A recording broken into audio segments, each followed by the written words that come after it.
Good afternoon and thanks for making time for Midday Live here on TV3. My name is Asiedu-Dartey. Coming up this afternoon, new technical vocational strategy to improve on skills development of the youth to be able to be tabled before Parliament.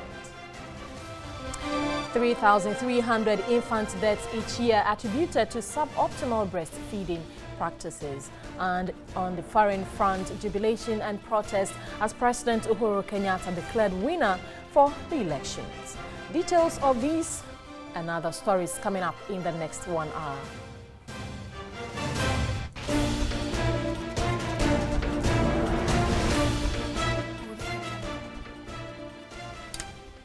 Now to our very first story, and the people of Daboya in the North Gonja district of the Northern region are asking government for a greenery and thread manufacturing factory under the One District, One Factory policy. Ira Tibuka reports smoke wearers in the weavers in the area import thread and other materials for their business. Smoke is Daboya and Daboya is smoke. That is the exact description of what the people of Daboya do for a living, though some others are into farming. The best smoke in Ghana comes from Daboya. What greets a first-time visitor is the number of weaving looms. Every home has one.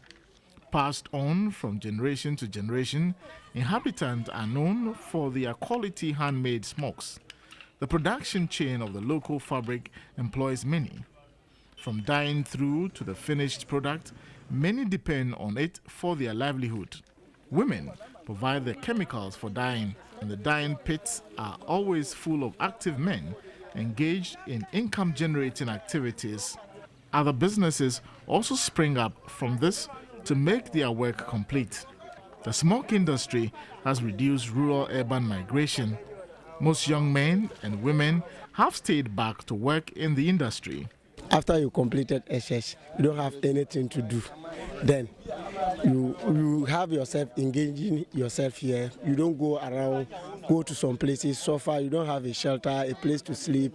Food problem will be there and other things. But if you are here, even if you don't have something to eat, when you go home, one will have, then you eat. The challenge, however, is getting the needed materials to work with.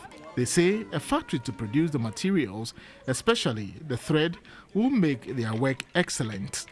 One DC, one factory, yes, to come and help us to do other things. Yeah, we need it. We need the cotton factory. Well, the first batch of Ghanaian Hajj pilgrims were on Friday night, August 11, 2017, airlifted from Ghana to the Kingdom of Saudi Arabia to take part in the Hajj. Another flight is slated to take off this afternoon. Now I have our Northern Region correspondent Zubaida Ismail there, who will be talking to us in a moment. Hello, good afternoon, Zubaida. Thanks for your time. Hello, Zubaida, if you can hear me.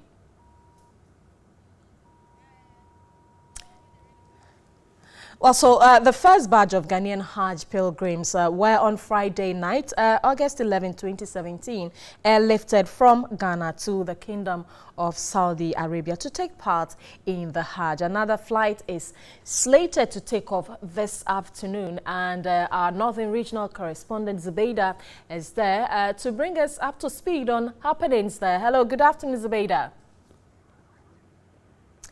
Hello, Zubaida. How are you doing? Yeah. I'm fine, thank you. Well, so has the flight arrived yet? For this afternoon's flight, or the second flight, it has not arrived, but we are told that it's currently airborne because it left the Kingdom of Saudi Arabia at exactly 11:30 this morning, and so it is expected to arrive in Tamale at the Tamale International Airport at exactly 5:30 p.m. And so yes, it has left, but it has not arrived yet. Well, so how many flights are we looking at for today? Yesterday, when the first flight left, officials from the Hajj board made us understand that they were going to get 2 flights today. And so the 2 flights, one was scheduled to have arrived around 2 a.m. And so by 7 a.m., it should have left the line, Ghana. and then the second one arrived at 11:30, but that one did not come. And so we don't know whether after those one that is supposed to arrive at 5:30 p.m., there will be another one before tomorrow. That they are yet to communicate to us. But we knew that there were 2 flights that were supposed to have arrived today to airlift our pilgrims. Thank you very much, Zubeida, for that update. We'll come to you in other bulletins. This is still Midday Live. Let's move on. And Member of Parliament for the Sanerigu constituency, Alhaji ABA Fuseni, has taken a swipe at NDC member and citizen vigilante Martin Alimisi Amidu, describing his utterances as perpetuating an NDC agenda for a position. Speaking on hot issues, the former editor of the Daily Graphic says the NDC must find a way to clip Martin Amidu. I've already said it, that as members of the party, we are bound by rules and regulations. The party has a constitution. So if you went out there and made statements that impugn the integrity, that debase the image and integrity of the party, that brings the image and integrity of the party into disrepute, you have to answer for it. Okay. Because you are aware that irrespective of the fact that freedom of speech, you are allowed freedom of expression to express yourself in whatever manner. It is not an unlimited right. It's not an unfettered right. It is bound by certain regulations and laws. As far as you are a member of the party, you are bound by certain rules and regulations. Would the NDC be better without Martin Amidu? Let me say that a party will always be better with all its membership intact. But there comes a time when the membership of when especially they've shown a knack that they are cooperating with the other side. And I can say that if you see what Martin Amidu is doing now, he's more predisposed to the MPP than even the NDC, which he claims is his party. You don't think he's still an NDC member? He's consciously running the NDC down. How do you prove that? These utterances. How do you tie a whole party with a brush of corruption? He comes and says the NDC is corrupt. Is he not right in the things he says? He's very wrong. In fact, not only wrong, I would say he's mischievous. Because you cannot say a whole political party is corrupt. Who in the NDC have you substantiated allegations of corruption? He said the NDC is superintendent over corruption. So let him name those who are corrupt. And he said he calls himself a citizen vigilante. Was your party able to fight corruption? Let him name those people and go ahead and use his citizen vigilante status and go to court. If he's a man worth his when you had an attorney general who could have done that. So that the evidence. But he's gone to court with whatever. He's gone to court with Sofoton. He's gone to court with Boyoma. He has shown that he can do that. Those members of the NDC, he's not gone with members of the NDC that he claims are corrupt. He should do that. He took Boyoma to court. And stop the mischievous things that he's doing, trying to run down the party. His agenda is to run down the NDC in the hope that you will propel his MPP, his newfound love for the MPP, so that they will find some position for him. Now, the craze in town is to talk very nice about the MPP so that they can find some post for you. That's what is happening. He's become a liability to the NDC? He's not an asset to the NDC. That one I can see for now. Well, hot issues as immediately after Midday Live, 1 p.m. So make a date and get more of that interview.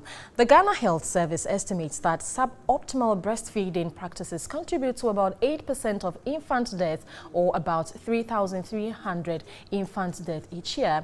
They advocated exclusive breastfeeding for the first 6 months of the baby, after which complementary feeding, with a variety of foods, will be given.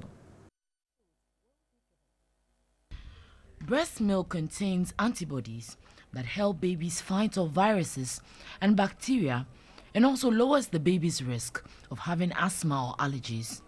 Babies who are breastfed exclusively for the first 6 months without any formula have fewer health problems. Experts say breastfed babies eventually become more intelligent than those who are fed with formula milk. Fatty acids found in breast milk boosts intelligence. Physical and emotional aspect of breastfeeding may lead to permanent changes in brain development. Deputy Director of the Ghana Health Services, Isabella Sego Moses, is of the view sensitization of pregnant and breastfeeding mothers should be a shared responsibility. Breastfeeding is one of the major child survival interventions. If women are encouraged and supported to breastfeed according to the recommendations, we will be able to reduce child mortality rates significantly.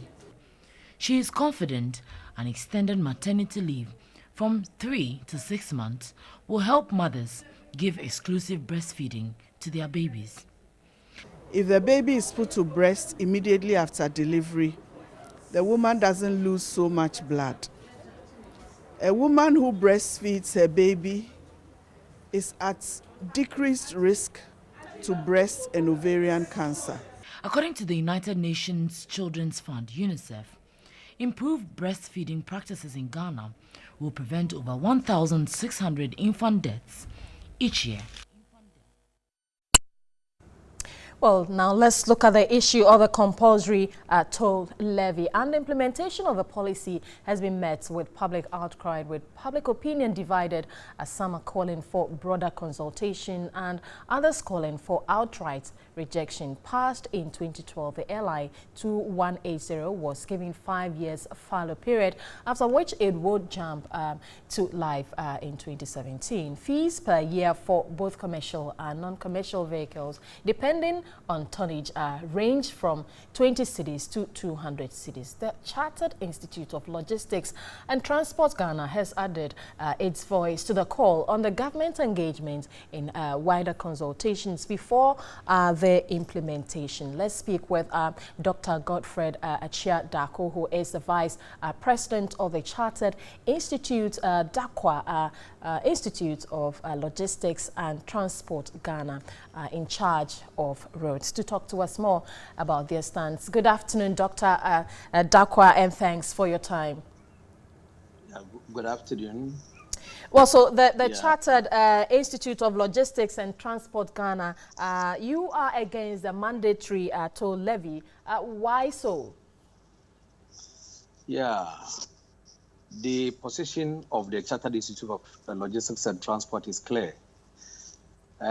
We are not against the philosophy of towing broken down vehicles from our roads.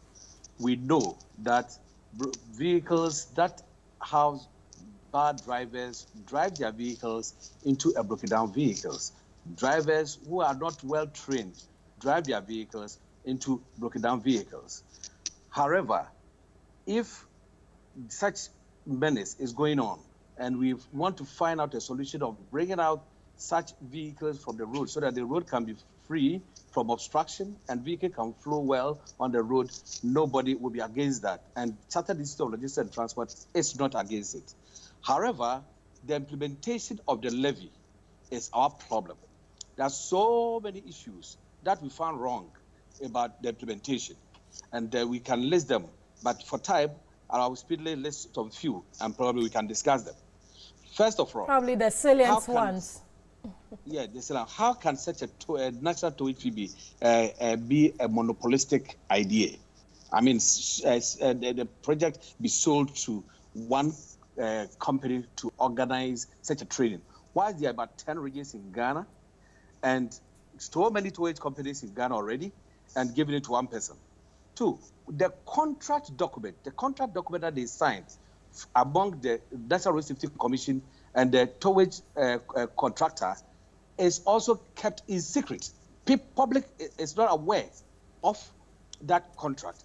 So we can say that we are not privy to that contract for us to understand why government want to make it go the way it want to go. Okay. Again, there are so many causes of road accidents. And we say that 42% of the causes of road accidents affect persons on the road, the pedestrian. So 42% of the people who die annually are pedestrian, 42%. Now, we have about 65% of the causes of road accident attributable to overspeeding, which is human error. When we bring the total human errors into the limelight, we can get about 95% of the causes of road accidents attributed to the human. So, and then when you look at the percentage of the breakdown vehicles that vehicles run to, it's so negligible. We are so surprised that they are given a quotation of 25% attributable to breakdown vehicles that vehicle run to. we are also asking that that document that came up with that statistic should be brought to the public domain so that we can also critique that document, because the 25% is too bad. Now, besides that, how can we say that somebody should pay for the negligence of another? If someone's car has broken down, you said another person should go and contribute money to salvage somebody's whose car has been broken down. We think there are so many methods and models in the world, like what is practiced in UK and US and Canada, Germany, and so many places. In UK, we have the AA services doing this towage service perfectly. Go to US, they are there. Why don't you take some of their models? Why they don't make it compulsory? So that all of us are accepting the situation that we can clear these breaking down vehicles from the road, but it should be done such a way that we cannot circumvent the wheel. So what is that in other countries that is so acceptable? Why can't we do it? Anybody whose car has broken down, he should bear the consequences and pay for whatever he needs to pay for. So we think these are some of the things that we are talking that it is not going to augur well. Again, the last thing, even because of your time, that I will say, this is one of the few political issues in terms of levy that government has introduced to the nation that people have spoken ill about it. And I'm pleading with the government not to go there, because everybody is not happy. Look at the stakeholders consultation. Look at an institute like Chartered Institute of Transport and Logistics. There is none in Ghana. We were not consulted during the deliberations. And we say that we are opening your consultation to whom? If because of few people who are the crony of the implementers of the law, the policy, then you meet them and you talk to them. You said we have spoken to the wider stakeholder consultation. Chartered Institute of Transport and Logistics is a credible organization that needs to be brought into the book of this stakeholders consultation. And you are totally against the mandatory part of this whole Exactly policy. So. It can never be mandatory. It can never be mandatory. And so many people are talking against it. And like the other people are saying, like the other unions are talking about, if the government forces on the throne, the whole thing will be thrown out, because everybody will fight against it. Well, thanks so much, Dr. Godfrey Asiedu-Dartey. He is the Vice President of the Chartered Institute of Logistics and Transport Ghana, in charge of roads, telling us the stance of the institutes with regards to the road toll levy. This is Midday Live. Let's do other stories. And the Inspector General of Police, David Asiedu-Dartey, has warned personnel to brace themselves for the takeoff of a transformational agenda. Addressing the 47th course in Accra, the IGP insisted the package, though motivational, could be extremely challenging. The Police Academy, formerly the Police College, was established in 1959 to train personnel for senior management responsibilities. The time has come for us to deliver a policing service that best serves the interests of the citizens of this country and other jurisdictions that need our services. The Academy has since produced many distinguished police officers, including others from the sub-region. The current training package is expected to produce officers with a transformed mindset, ready to explore beyond the ordinary levels of enforcement. The exercise of brute force, use of repressive and suppressive policing styles are far gone with the past. 130 officers will be taken through management studies, crime prevention and investigation, as well as anti-human trafficking within the 6-month course. The training will, among other things, enhance their command and managerial skills, which will improve community safety and security and create the necessary atmosphere needed for the citizens to go about their normal daily activities without any fear of hindrance. The course is expected to end in February next year. Still on security, the police administration is to establish police intelligence and professional standard PIPS office in all 11 policing regions. The move, according to the Inspector General of Police, David Asiedu-Dartey, is part of the transformational agenda and falls in line with measures to ensure fairness in justice delivery. The Police Intelligence and Professional Standards Bureau, PIPS, is a statutory unit responsible for checking the professional conduct of personnel. The unit receives complaints from the public who feel wronged by police personnel for investigation and redress. An aggrieved person had to travel to Accra to lodge the complaint with the unit. This, coupled with a number of travel times during the investigation period, often forced some complainant to drop the charges. The Police Intelligence and Professional Standards Bureau is receiving massive boost from the transformation program. We have so far carried out some capacity building activities aimed at professionalizing the unit. There are efforts to create PIPS offices in all the 11 regional commands. The Inspector General of Police, David Asante Apietu, again hinted of plans to extend the community policing services to all corners of the country using the Youth Employment Agency under the Community Protection Module. One of the innovations of the police transformation agenda is to extend our services to all towns, villages of this country. The personnel of the Youth Employment Agency under our community protection agenda shall complement our effort in this regard.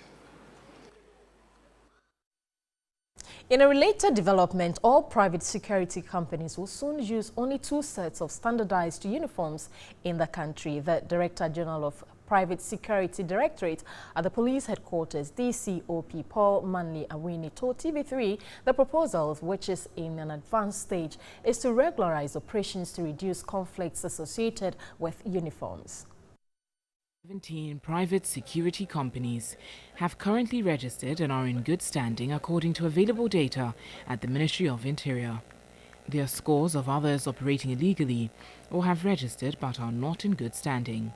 All these companies together have their own choice of uniforms, which sometimes contravene the laws setting up private security.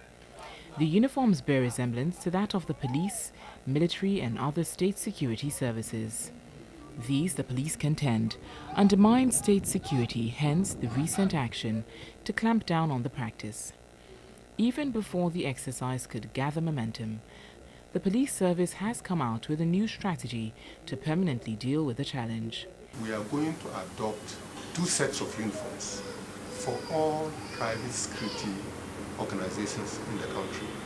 And when this is done, what will happen is that every private security organization in Ghana will now be using only these 2 sets of uniforms. So that when you see anybody in that uniform, you know that, yeah, this is a private security operator. How would the various companies be identified from each other? The only difference will be the badges that they use, the company logos. That is what will distinguish them from each other. But the uniform color will be the same. And we are almost at the tail end of it. And hopefully, very soon, the Inspector General of Police will officially launch it. Already, the Association of Private Security Organizations of Ghana, APSOG, has bought into the idea and is collaborating with the police to decide on the 2 set of uniforms.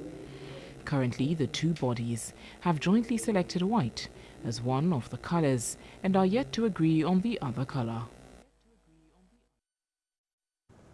And so education now, and a new technical vocational strategy to improve on skills development of the youth is to be tabled before Parliament. The Education Minister, Dr. Matthew Prempeh, who made this known at the strategy, when made operational, will also seek to retool technical institutions to make them competitive in the world of work.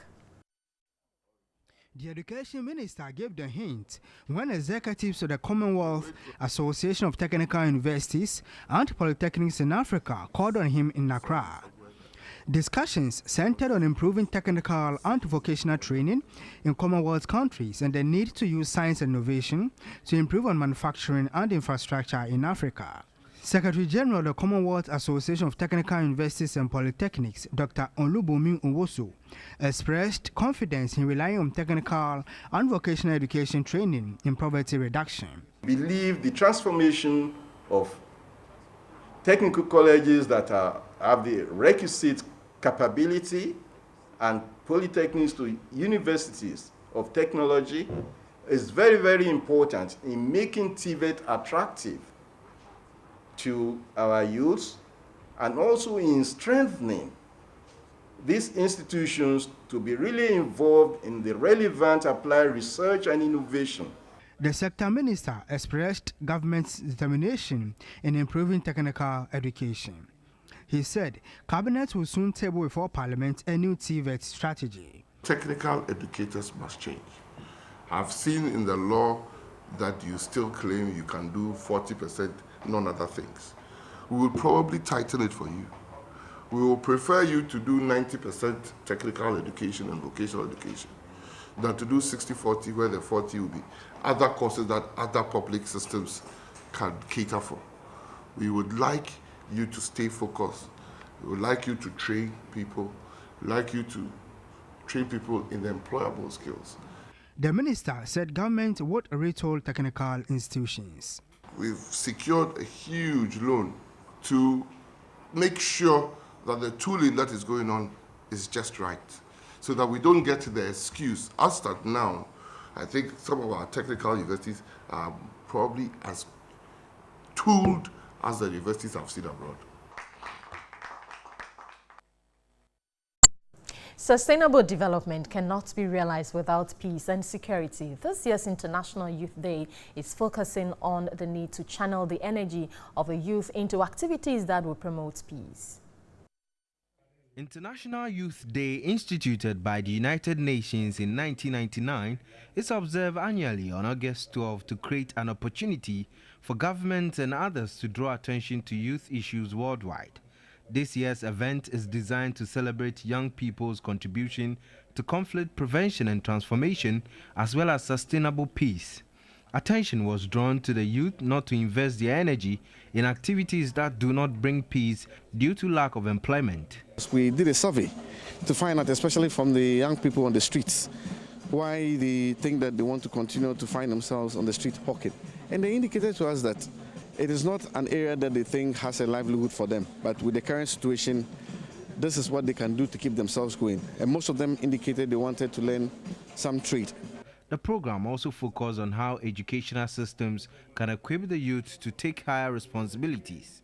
Some participants advocated mentorship programs and the implementation of the National Youth Policy. You can't build peace when you are not employed. You can't build peace when you don't have a peace of mind. So I think that the nation must look at certain critical things that are affecting the young people. We have thousands and millions of young people who want to be entrepreneurs.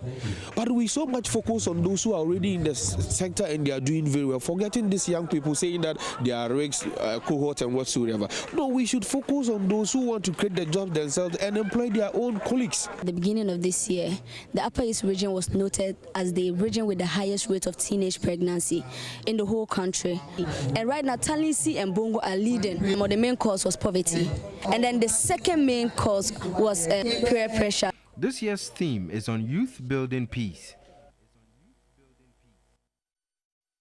Well, so the youth is key in national development. So we have decided to stay a bit longer on this particular issue. And I have with me Prosper Hoitu, and he is Executive Director of UNET. Good afternoon and thanks for your time. We are grateful to you for coming. Let's look at the Ghanaian youth. What would you say is the state of the Ghanaian youth now? Thank you very much. Let me first use the opportunity to commend TV3 for your consistent programming on International Youth Day to highlight the achievements and challenges of the youth. I think that just like many other countries across the world, even though young people present an opportunity to help develop their various communities and societies, people see them as a problem that should be solved. And we think that we have moved away from that approach by rather looking more positively at what potentials these young people have, what we can do to harness these potentials, to partner them so that they can contribute meaningfully to national development. If you take our youth sector in Ghana, young people, even though they are doing diverse things to help in terms of national development, are confronted with several difficulties. Among them are issues of unemployment, issues about access to education and skills, which will actually enhance their employability or ability to earn some income. We also have challenges that relate to issues of participation in decision making, especially on issues that affect young people. And there are also some gender dynamics as well. And we have a fairly youthful population. According to the 2010 census, we have almost a third of the entire population that fall within the ages of 15 and 35, which is the definition in our national youth policy. So essentially, this is the state of the youth, and if you look at challenges there, but I would like to find out, you have mentioned about the fact that participation, you know, in the national discourse is a major problem. How then can we deal with such an issue? Because it is... yeah, it is very important because, you see, when young people participate in decision making, it helps shape policy in terms of the quality of the policy and its responsiveness. How should we engage them? In what form? Okay, so I will refer to the National Youth Authority Act 2016, which was passed recently, which sets a framework within which young people can be engaged. It proposes the establishment of what we call the Ghana Youth Federation, which will have both national, regional, and district branches. So these are young people, youth groups coming together. And once there is a platform, then right from the local level to regional to national level, there is an opportunity to engage them from the district assemblies, whatever decisions that the assemblies are making, or MDAs that are present in the district and the region and the national level.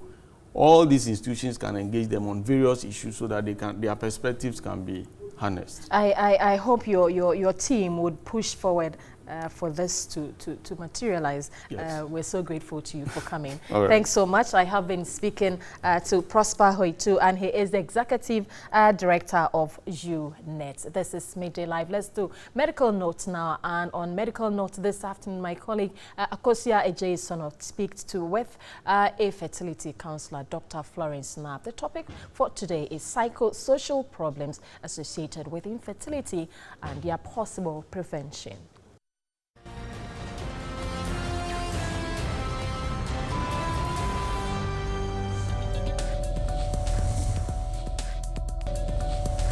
One other reason why we do all of these things is because there's a link between all these psychosocial problems and the ability to get pregnant. So for instance, if a woman is stressed just because the doctor says you have infertility, at that moment the woman's body physiologically starts to produce stress hormones. And one of those hormones that the body produces is called prolactin. When you have high levels of prolactin in your system as a woman, it stops you from ovulating. So you don't ovulate because you have too much prolactin in the system. And if you don't ovulate, you don't get pregnant. So all these psychosocial problems lead to their inability to get pregnant. And so we teach them how to cope with it so that at least their bodies can get back to the normal state to enhance conception. Is to get people to become happy with themselves. Now, the trick is that once you come to terms with the fact that you can live your life with or without children, at that time, you stop worrying. We just want people to stop worrying. When you stop worrying, your body will physiologically will come back to normal and will start producing the hormones that are necessary for you to ovulate.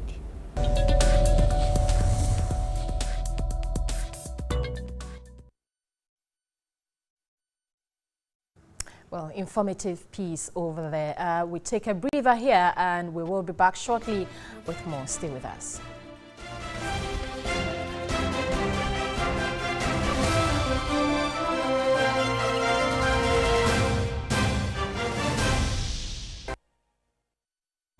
To business now, and the counter-arguments as to whether the September 1 implementation of a paperless system was a hasty decision continues. While government agrees strongly that it will modernize port operations, clearing agents continue to insist government should hasten slowly in implementation.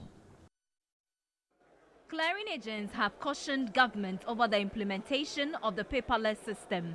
Government, however, said the port must be cleared of undesirables to enhance operations. The Deputy Transport Minister, Daniel Titus Glover, debunked the assertion and said government has tasked the implementing bodies to fast-track the process. Those members who operate under trees, they should be able to come together and form one company, have one IT platform that they can all work together. But the more we give excuses, it prolongs the process. So let's start by the 1st September. And when we start, and we are seeing some of the teething problems involved in the transaction process, but the more we go forward, they bring us back, we'll not be able to be doing the best that we can. Ghana will join other ports, including Johannesburg, Abidjan, and Antwerp port in Belgium, to implement the paperless system.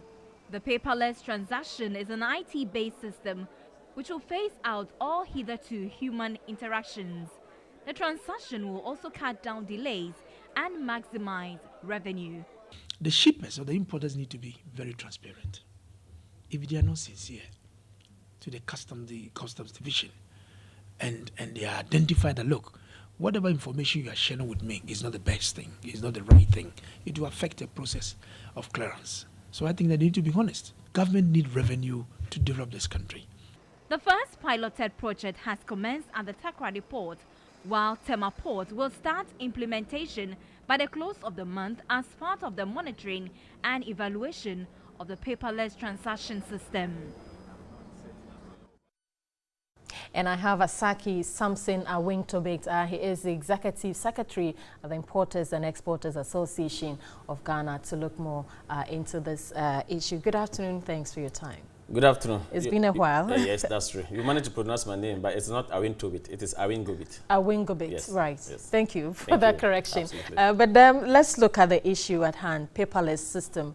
What are your doubts or your fears, the association? Well, let me say a very good afternoon to your cherished viewers all over the country and beyond.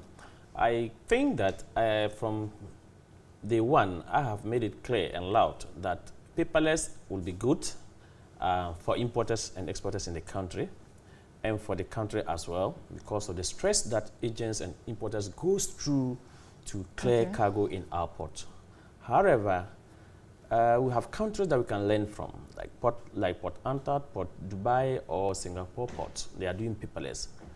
Did we just wake up overnight and say we are going on paperless? Because we look at 100%, 80% of our import that flows into the country, majority is for consumption, food stuff, edible things, oil, cooking oil, frozen chicken, frozen food. But sorry to cut, before you go in there, a bit of how they went about this, because you have some knowledge on well, that. what I'm trying to that what I'm trying to say here is that, as I'm sure in your news item, they stated that paperless begin at Takoradi Port, and now they are bringing it to Tema Port, or now we are not going on Tema Port. It is not true. What used to happen at Takoradi Port. It is the GCNS started this single window sometime 2014, if my memory serves me right. 2015, September thereabout, the previous government says that they want to bring in West Blue to also do trade facilitation. Meanwhile, GCNS is also doing trade facilitation for us and revenue mobilization.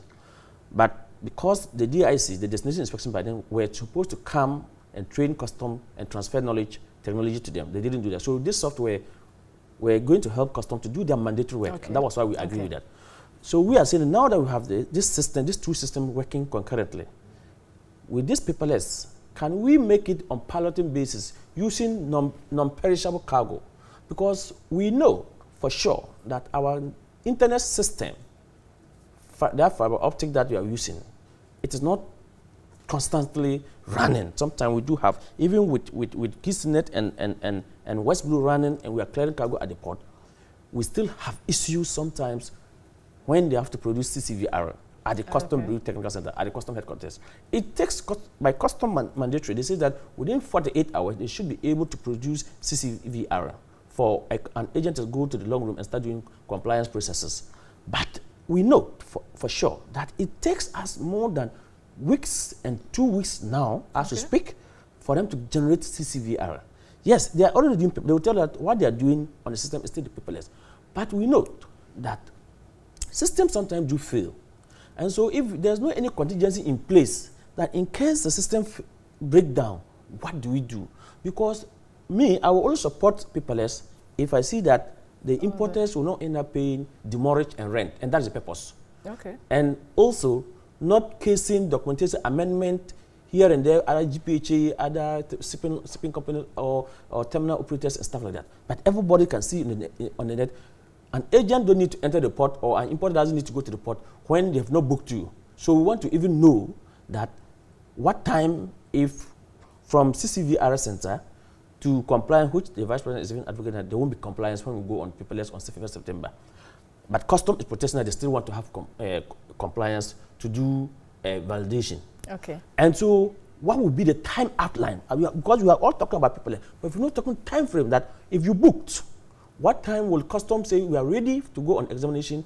What time would custom finish their work and ask shipping line to produce the invoices, to raise invoices? So all these are not privy to you. You're not privy exactly. to all and this then information. What would be the timeline that GPH will be ready to drop the container? Custom will go and do examination. What time will they release you? Because we need to show that if there is any hitches in this time frame duration, then importer can hold who responsible. If there's failure, someone should be punished. 1st September for the implementation is just around the corner. Yes, it's just around the corner. And that is why we have said that I have proposed, my office has proposed, that while we support government to do paperless, we would want government to start it on piloting basis. Especially we have frozen food importers or edible importers that can easily expire, that has expiring date. So when the system jam, when our system jam, sometimes we don't even get the clear communication as to, is it, yes, 2 days ago we had a conference. Well, I think that we would come to you maybe in the course of the week. This is something that we have series of issues that we need to raise. I'm sure you can send your reporters to my office, then I can give an exclusive interview on some of the issues that we are raising, so that you can come to play for government to take a look at it before 1st September comes. Thanks so much for your time. I have been speaking with Asaki Samson Awingobet, Executive Secretary at the Importers and Exporters Association of Ghana. We'll bring you more on this particular issue. This is still Midday Live. We will be doing sports next. Stay with us.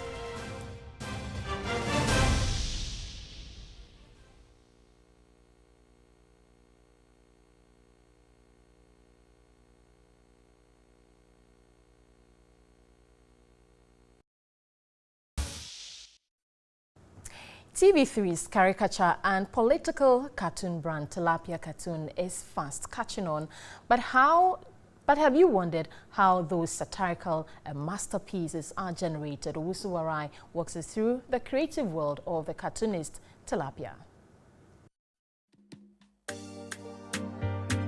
S-Pling on the track.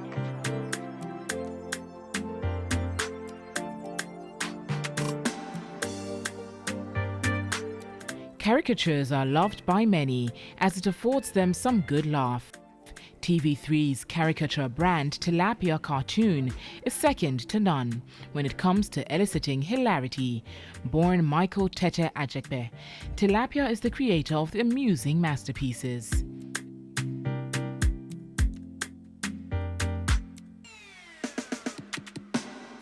Mahama packing out of the Flagstaff house.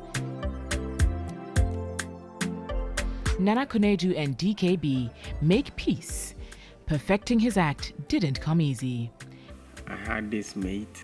I didn't know how to draw by then, so I will beg him to teach me, but he will rather ask for money before he would draw for me and stuff. One day we were given an assignment to draw a car. He didn't. In fact, that day I wept and I prayed to God to bless me with a talent.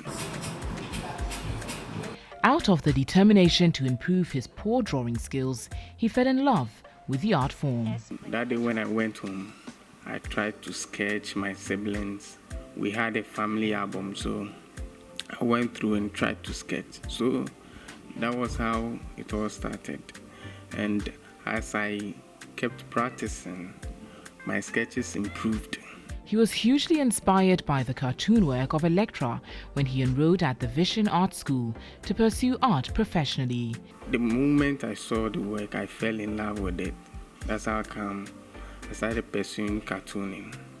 Tilapia now sketches with mastery, and his works are admired by many. I make sure I don't go personal. You just radical issues and leave it there. I make it in a way that even the characters involved, when they say it, they love it. Nana Kunedu came to TV3 and requested for a particular cartoon. So even the characters involved love it. They want to see it. And that's the way it should be. The caricatures of the skilled cartoonist are hugely inspired by trending topics.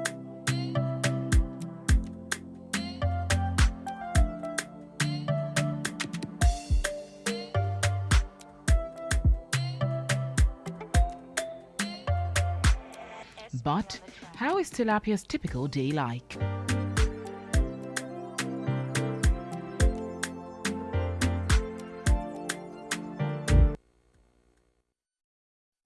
Well, stay tuned for more on how his typical day is like, and we'll bring you that in a subsequent bulletin.